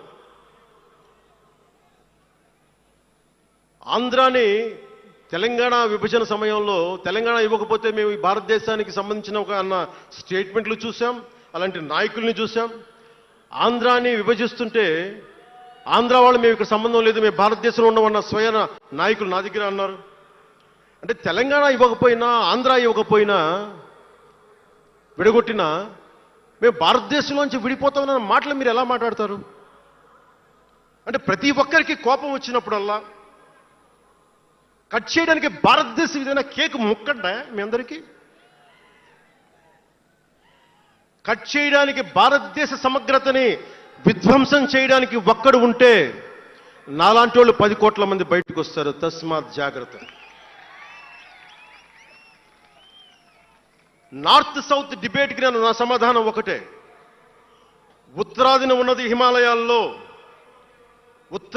హిమాలయాల్లో ఉంది పరమశివుని కైలాసం. దక్షిణాదిన ఆయన కుమారుడు కుమారస్వామి మురుగన్ నివాసం. ఈ దేశాన్ని విడగొట్టే ధైర్యం, సాహసం ఎవ్వడికి ఉందని నేను అనుకోను. ఆ భయం నాకు లేదు. వారు ఎంచుకున్న ప్రదేశం ఈ భారతదేశం. అలాంటి దేశాన్ని విడగొట్టాలి అనుకుంటే ఒకసారి ఆలోచించి మాట్లాడండి. భాష వేరు, భావం వేరు. మీరు బయట వారు, మేము లోపల వారం. మీరు ఉత్తరాది వాళ్ళు తెల్లగా ఉంటారు, మేము దక్షిణాది వాళ్ళు నల్లగా ఉంటామంటే మా ఇంట్లోనే ఒకళ్ళు, మా అన్నయ్య 6 అడుగులు 2 అంగుళాలు 3 అంగుళాలు, నేనేమో 5 అడుగులు 9 10 అంగుళాలు. నేను మా బంధువుల్లో అన్ని రకాల వాళ్ళు ఉంటాం. కొంతమంది నల్లగా ఉంటాం, కొంతమంది తెల్లగా ఉంటాం. ఏం చెప్తాం దీనికి? అర్థం పర్థం లేని మాటలేంటి ఇవన్నీ? ఇలాంటి మాటలతోటి దేశాన్ని విచ్ఛిన్నం చేయకండి. రాజకీయ వైరుధ్యాలు వేరు, ఆ వైరుధ్యాలు ఉండడం సహజం. వైరుధ్యాలు ఉన్నాయి అనే నెపం మీద దేశాన్ని ముక్కలు చేయకండి. దక్షిణాదినున్న సెంగోల్, ఉత్తరాదినున్న ఢిల్లీ పార్లమెంట్లో ఉంది. ఒకవేళ వైరుధ్యం వస్తే వేర్పాటువాదం విడిపోమని కాదు, అది కాదు, కలిసి పరిష్కారం వెతకమని. డీలిమిటేషన్ ఉంది ఈ రోజున. డీలిమిటేషన్ జరిగితే పార్లమెంట్ సీట్లు దక్షిణాదికి తగ్గిపోతాయి అంటే అసలు తగ్గుతాయా లేదనేది డిస్కషన్ పెట్టండి. దానికి నేను రూపీ సింబల్ మార్చేస్తాను, నా భాషలో పెడతానంటే అప్పుడు మేము తెలుగులో కూడా పెట్టాలి. దానికి కన్నడ వాళ్ళు కన్నడలో పెట్టాలి, గుజరాతీ వాళ్ళు గుజరాతీలో పెట్టాలి, మహారాష్ట్ర వాళ్ళు మహారాష్ట్రలో పెట్టాలి. దేనికైనా ఒక వివేకం, ఆలోచన ఉండద్దా?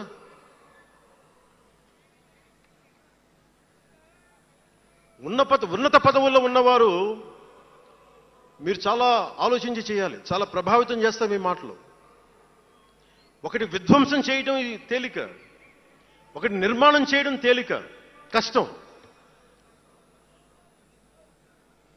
నేను వివక్ష అనిపించలేదు అనుకుంటున్నారా మీరందరూ? తమిళనాడులో పెరిగినప్పుడు 14 ఏళ్ల వయసులో నేను తమిళనాడులో పెరిగినప్పుడు మైలాపూర్ స్కూల్ ఉన్నారే, గొల్టింగ వాడ అని పిలిచేవాడు. నేను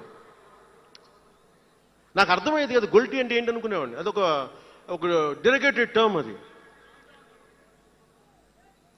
నేను మా మాస్టర్ గారిని అడిగాను, రామ్నాథన్ గారిని అడిగాను, సార్ ఇంత మాదిరి சொல்றாங்க సార్, గొల్టిని சொல்றாங்க సార్ అంటే ఆయన నాకు ఒకటే మాట చెప్పాడు. వాళ్ళని పిలిచాడు, వాళ్ళని తిట్టాడు. ఏదో ఏంటి సార్ గొల్టి, ఎందుకు సార్ గొల్టి మీనింగ్ అంటే ఆయన ఏదో నవ్వి వదిలేసి ఆయన ఒక మాట అన్నాడు, అరే తెలుగుని రివర్స్ பண்ண గొల్టి అని சொல்லுவாங்கடா, அப்படி என்ன பெரியார் வந்து தெலுங்குக்காரன் தான்டா, பெரியார் வந்து தெலுங்குக்காரன் தான், బలిజన్ నాయకుడు సార్ అవరు. ఆ టైంలో ఇప్పుడు మన తిరుపతి రాయలసీమలో ఉండే బలిజ నాయుడు కులానికి చెందిన వ్యక్తి పెరియార్ గారు, తెలుగు. ఆయన ద్రావిడ ఉద్యమ రూపకర్త. సో అందుకని భాషదేముంది, అందుకని దీన్ని పెట్టుకొని విధ్వంసం క్రియేట్ చేయడం సరైంది కాదు. నేను మీకోసం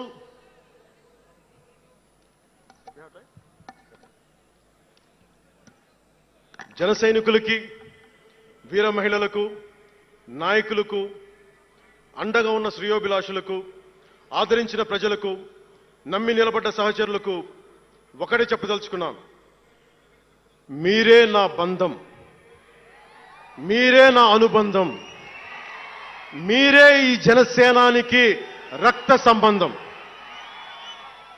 మనందరికీ ఒక కీలక కర్తవ్యం ఉంది. దాని గురించి మాట్లాడుకోబోయే ముందు కవి శేషేంద్ర వాక్యాలు చెప్పి ముగిస్తాను. ఒక తరాన్ని ప్రసవింపజేయడం అంటే ఒక తమాషా కాదు, ఒక నిండు కళల జగత్తుని మేల్కొల్పడం. ఒక దశాబ్దన్నర రాజకీయ ప్రస్థానంలో అలుపెరిగిన పోరాటం చేసిన తర్వాత లభించిన చారిత్రాత్మక విజయం అది. అందుకని మీ అందరికీ చాలా బాధ్యతగా ముందుకెళ్దాం. ఈ విజయం పుట్టుకే 100% స్ట్రైకింగ్ రేట్. అందుకే దేశం మొత్తం చూసింది. ఆ బిడ్డని మనం కాపాడుకోవాలి, చాలా జాగ్రత్తగా చూసుకోవాలి. మనందరం ఈ బిడ్డ పట్ల ఎరుకుతో ఉండాలి, బాధ్యతతో కాపాడుకోవాలి.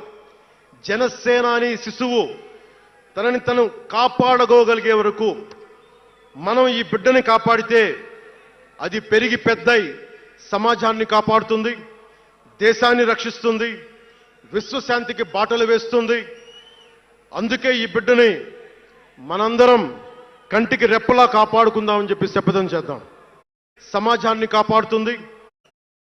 మహాకవి శ్రీశ్రీ కవితా పంక్తుల్లో చెప్పి ప్రసంగాన్ని ముగిస్తాను. యముని మహిషపు లోహగంటలు మబ్బు చాటున కణేల్మన్నాయి, నరకలోకపు జాగిరమ్మలు గొలుసు తెంచుకు ఉరికి పడ్డాయి. ఉదయ సూర్యుని సప్తాహయములు నురగలెత్తే పరుగు పెట్టాయి. కనకదుర్గా చండసింహం జూలు విదిలించింది.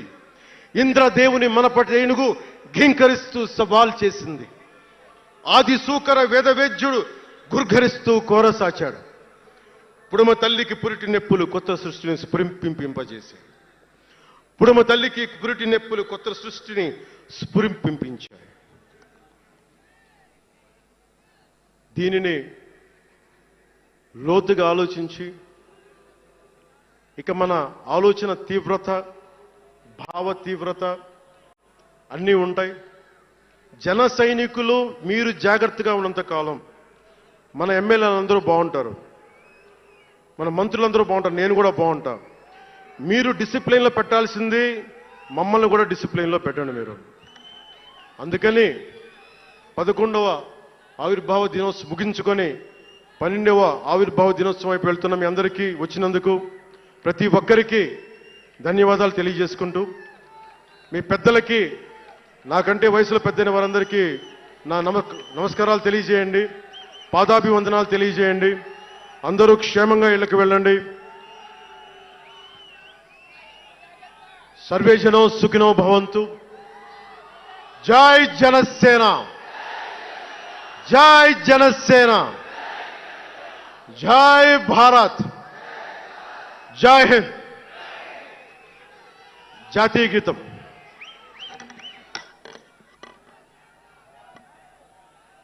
जनगण मन अधिनायक जय हे भारत भाग्य विधाता। पंजाब सिंध गुजरात मराठा द्राविड उत्कल बंगा। विंध्य हिमाचल यमुना गंगा उच्चल जलधि तरंगा। तव शुभ नामे जागे, तव शुभ आशीष मांगे। गाहे तव जय गाथा, जन गण मंगलदायक जय हे भारत भाग्य विधाता। जय हे, जय हे, जय हे, जय जय जय जय हे।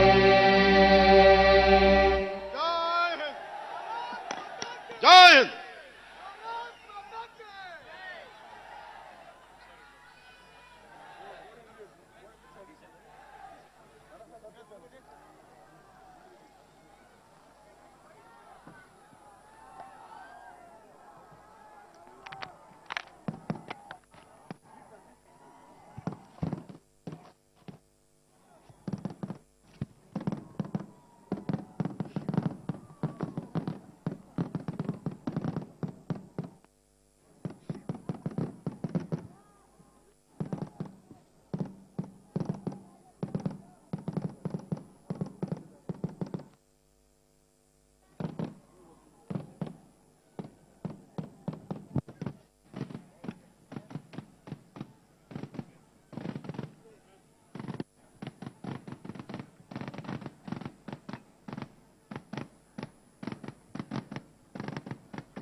హీరో